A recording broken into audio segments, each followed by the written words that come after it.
श्री स्वामी समर्थ. 3 प्रश्न आणि एक शहाणपण. एका राजाने विचारले 3 प्रश्न आणि एका संताने दिलेलं उत्तर ऐकून त्याचं आयुष्यच बदलून गेलं. हे उत्तर ऐकून तुम्ही थक्क व्हाल, कारण यात लपलेलं आहे आयुष्याचं खरं रहस्य. शेवटपर्यंत नक्की पहा.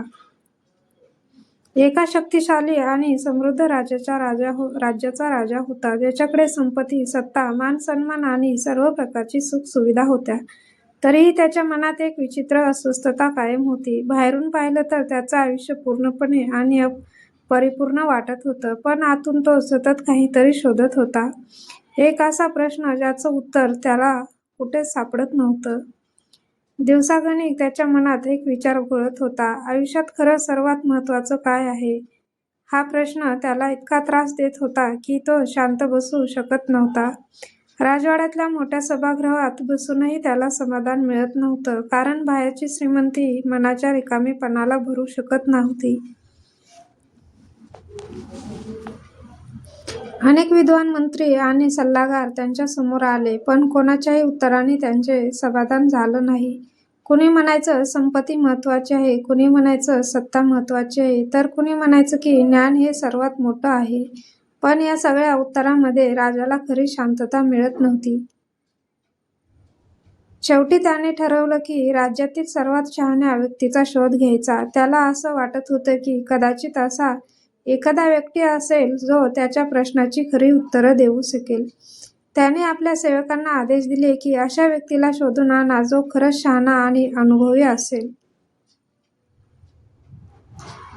काही दिवसांच्या शोधानंतर सेवकांना एक साध्या पण अत्यंत शांत आणि समाधानी संतांची माहिती मिळाली. तो संत एका आश्रमात राहत होता. फार साधेपणाने जगत होता, पण त्याच्या चेहऱ्यावर एक वेगळीच तेजस्वी शांतता होती. त्याचं जीवन पाहूनच लोक त्याच्याकडे आकर्षित होत होते.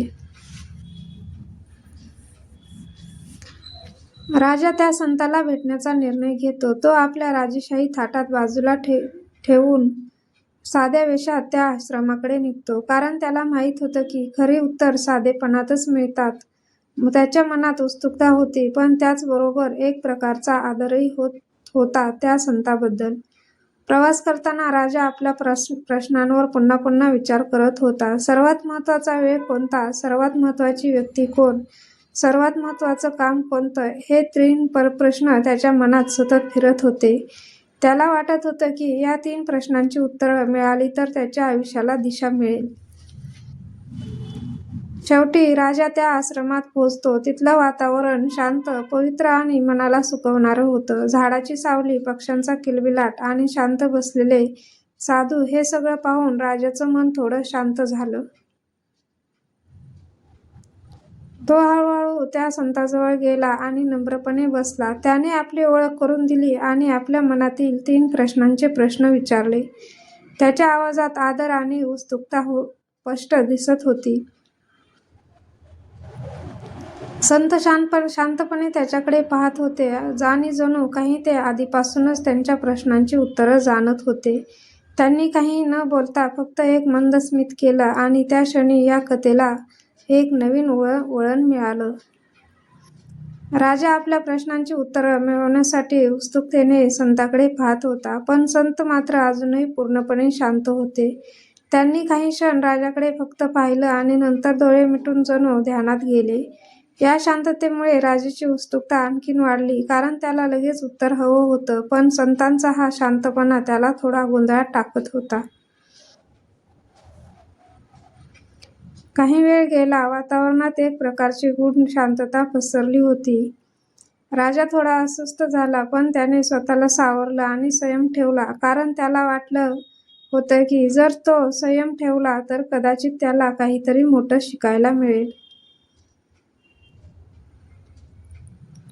शेवटी संतांनी डोळे उघडले आणि राजाकडे पाहिलं. त्यांच्या नजरेत एक खोल अर्थ होता, जणू काही ते राजाच्या मनातील प्रश्न वाचत होते. त्यांनी हळूच आपला हात वर केला आणि सांगायला सुरुवात केली. संत म्हणाले, तुझ्या प्रश्नांचं उत्तर पहिलं उत्तर आहे. सर्वात महत्त्वाचा वेळ म्हणजे आता. हे ऐकून राजा थोडा गोंधळला. त्याला वाटलं होतं की उत्तर खूप मोठं आणि गुंतागुंतीचं असेल, पण हे उत्तर इतकं साधं वाटत होतं की तो क्षणभर थांबला. मग संत पुढे म्हणाले की भूतकाळ कधीही बदलता येत नाही आणि भविष्य अजूनही आलेलं नाही. त्यामुळे आपल्या हातात फक्त आता क्षण असतो आणि जर आपण हा क्षण योग्य प्रकारे जगलो नाही तर आपण आयुष्याचा मोठा भाग गमावतो. राजा शांतपणे ऐकत होता, पण त्याच्या मनात अजूनही अनेक प्रश्न होते. त्याला जाणवत होतं की हे उत्तर खूप खोल आहे, पण त्याचा पूर्ण अर्थ समजण्यासाठी अजून वेळ लागेल. संतांनी उदाहरण देत सांगितलं की अनेक लोक भूतकाळाच्या आठवणीत किंवा भविष्याच्या चिंता करण्यात आपला वर्तमान क्षण वाया घालवतात. पण खरं जीवन तर आत्ताच चालू आहे आणि तेच सर्वात महत्त्वाचं आहे. हे ऐकून राजाच्या मनात एक हलका बदल जाणवू लागला. त्याला जाणवलं की तोही अनेकदा भविष्याची चिंता करत किंवा भूतकाळावर विचार करत बसतो आणि त्यामुळे तो वर्तमानातील आनंद गमावतो. त्याच्या चेहऱ्यावर हळूहळू एक वेगळा भाव आला, समजुतीचा. त्याला वाटलं की कदाचित हेच उत्तर आहे जे तो शोधत होता, पण अजूनही त्याचे इतर 2 प्रश्न बाकी होते. संतांनी शांतपणे पुन्हा राजाकडे पाहिलं, जणू ते पुढचं उत्तर देण्यासाठी तयार होते. आणि आता पुढच्या क्षणात राजाच्या आयुष्याला आणखीन एक मोठी शिकवण मिळणार होती. संतांनी पुन्हा शांतपणे राजाकडे पाहिलं आणि पुढचं उत्तर द्यायला सुरुवात केली. यावेळी त्यांचा आवाज अजूनही मुद्र होता, पण त्यांच्या शब्दांमध्ये खूप खोल अर्थ दडलेला होता. राजा पूर्ण लक्ष देऊन ऐकत होता, कारण त्याला जाणवत होतं की प्रत्येक शब्दात त्याच्या आयुष्यात बदल घडू शकतो. संत म्हणाले, सर्वात महत्त्वाची व्यक्ती ती आहे जी सध्या तुझ्यासमोर आहे. हे वाक्य ऐकून राजा क्षणभर थांबला. त्याला वाटलं होतं की सर्वात महत्त्वाची व्यक्ती म्हणजे कदाचित मोठा राजा, मंत्री किंवा एखादी महान व्यक्ती असेल. पण संतांनी दिलेलं उत्तर अगदी साधं होतं. संतांनी स्पष्ट केलं की आपण अनेकदा आपल्या आजूबाजूच्या लोकांना गृहीत धरतो. आपण विचार करतो की ते नेहमी आपल्यासोबतच राहतील. पण खरं तर प्रत्येक क्षण अनमोल असतो आणि कोणतीही व्यक्ती उद्या आपल्या आयुष्यात असेलच याची खात्री नसते. राजा हे ऐकून खूप विचारात पडला. त्याच्या मनात त्यांचे मंत्र, सेवक आणि जवळचे लोक आठवू लागले.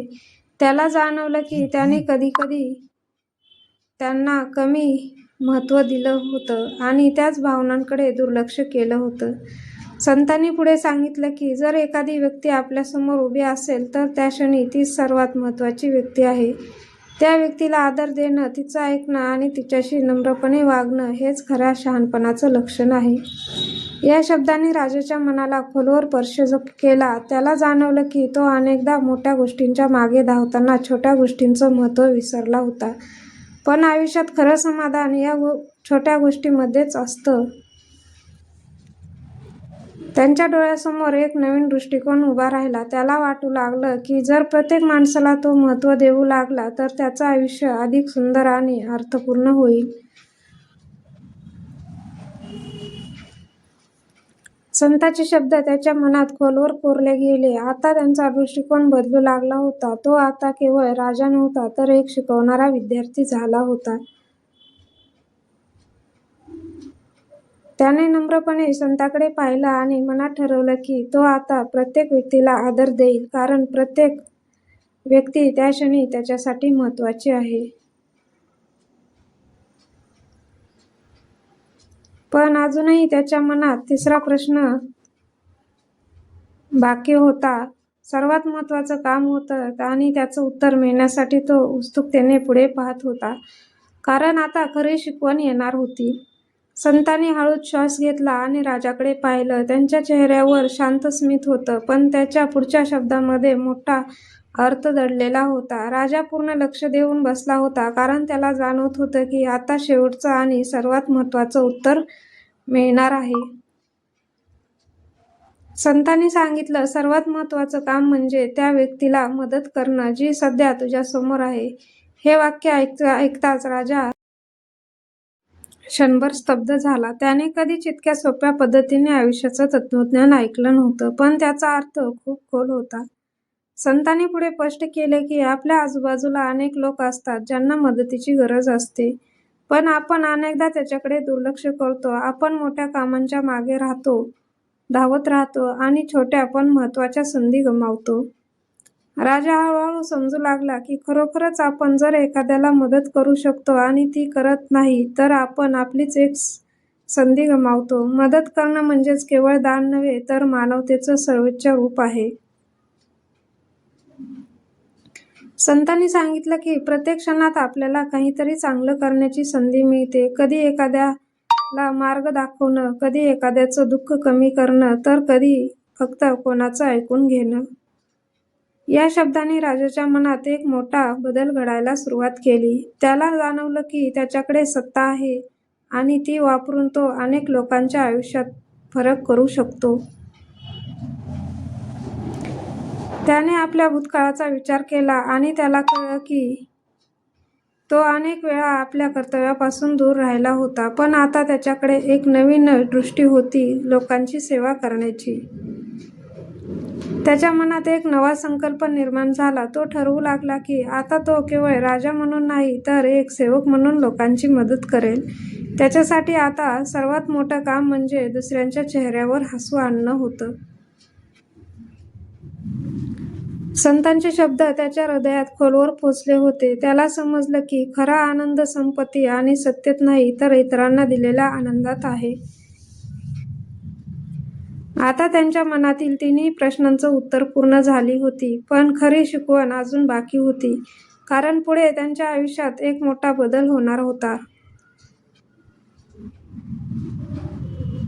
संतांचे शब्द ऐकून राजा पूर्णपणे बदलला होता. त्यांच्या मनात आता कोणतीही शंका नव्हती. कारण त्याला जीवनाचे तिन्ही प्रश्न महत्त्वाचे उत्तर मिळाले होते आणि ते अगदी साध्या पण खोल अर्थाने. तो शांतपणे संतांकडे पाहत होता आणि त्यांच्या चेहऱ्यावर कृतज्ञतेचा भाव स्पष्ट दिसत होता.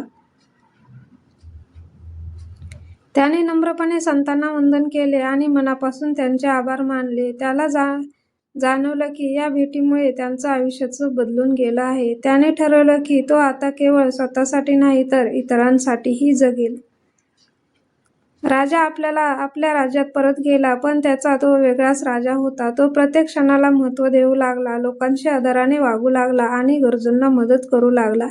त्याच्या या बदलामुळे संपूर्ण राज्यात आनंद आणि शांती वाढली. त्यांनी आपल्या मंत्र्यांना आणि सेवकांना देखील शिकवलं की प्रत्येक व्यक्ती महत्त्वाची आहे आणि प्रत्येक क्षण अनमोल आहे. त्यामुळे राज्यात एक सकारात्मक वातावरण निर्माण झालं. लोक राजाला आधीपेक्षा जास्त आदर देऊ लागले, कारण तो आता केवळ राजा नव्हता तर एक खरा मार्गदर्शक बनला होता. काही दिवसांनी त्याला जाणवलं की त्याच्या मनातील रिकामेपणा आता पूर्णपणे नाहीसा झाला आहे. कारण आता त्याला जीवनाचं खरं सार समजलं होतं. वर्तमानात जगणं, लोकांना महत्त्व देणं आणि योग्य वेळी योग्य काम करणं. त्याला आठवलं ते 3 प्रश्न जे त्याला इतके दिवस त्रास देत होते. पण आता त्या प्रश्नांची उत्तरं त्याच्या मनात स्पष्ट आणि ठाम होती. त्याला कुठल्याही बाह्य गोष्टींची गरज उरली नव्हती. या अनुभवामुळे त्याला एक मोठी शिकवण मिळाली. जीवनात खरी शहाणपणाची सुरुवात साधेपणातून होते. मोठ्या गोष्टी शोधताना आपण अनेकदा जीवनातील छोट्या पण महत्त्वाच्या गोष्टी विसरतो. त्याने ठरवलं की तो नेहमी वर्तमानात जगेल, समोरच्या व्यक्तीला महत्त्व देईल आणि शक्य असेल तर ते मदत करेल. या विचारांनी त्याचं आयुष्य अधिक अर्थपूर्ण आणि समाधानकारक बनलं आणि शेवटी त्याला समजलं की खरी आनंदाची गुरुकिल्ली आपल्या आतच असते, फक्त आपल्याला ती ओळखायला हवी. आता क्षण सर्वात महत्त्वाचा आहे, समोरची व्यक्ती सर्वात महत्त्वाची आहे आणि योग्य वेळी योग्य काम करणं हेच जीवनाचं खरं यश आहे. या कथेने एकच गोष्ट शिकवली, आता हा क्षणच सर्वात महत्त्वाचा आहे, समोरची व्यक्ती सर्वात महत्त्वाची आहे आणि योग्य वेळी योग्य काम करणं हेच खरं जीवन आहे. जर ही कथा आवडली असेल तर कमेंटमध्ये लिहा जय स्वामी समर्थ आणि अशाच प्रेरणादायी कथा पाहण्यासाठी चॅनेलला सबस्क्राईब करा. धन्यवाद. लाईक करा आणि शेअर करायला विसरू नका. धन्यवाद. श्री स्वामी समर्थ. जय जय स्वामी समर्थ. श्री स्वामी समर्थ. जय जय स्वामी समर्थ. श्री स्वामी समर्थ. जय जय स्वामी